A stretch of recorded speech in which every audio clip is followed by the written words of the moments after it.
வணக்கம். உயர்திணை அஃறிணை. திணை என்பதன் பொருள் என்ன மித்ரா? திணை என்பதன் பொருள் ஒழுக்கம் ஆகும். சரி, திணை எத்தனை வகைப்படும்? திணை 2 வகைப்படும், உயர்திணை, அஃறிணை. மித்ரா, இந்த இரு திணைகளை எப்படி வகைப்படுத்துவார்கள் தெரியுமா? ஓ, தெரியுமே. சஜித், இந்த குளிர்பானைக்கு குடிப்பியா? மாட்டேன், இது உடலுக்கு கேடு. சரியாக சொன்ன சஜித். இது உடலுக்கு கேடு என்று பிரித்து பார்க்க தெரிந்த நம்மை போன்ற மனிதர்கள், தேவர்கள், புலவர்கள் உயர்திணை ஆகும். சரியாக சொன்னாய்.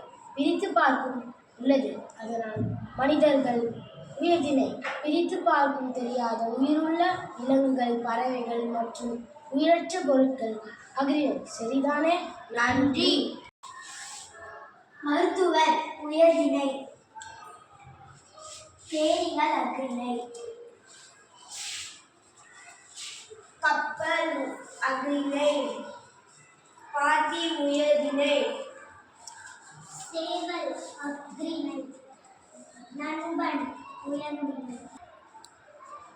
பாரதியார் உயர்திணை, பெற்ற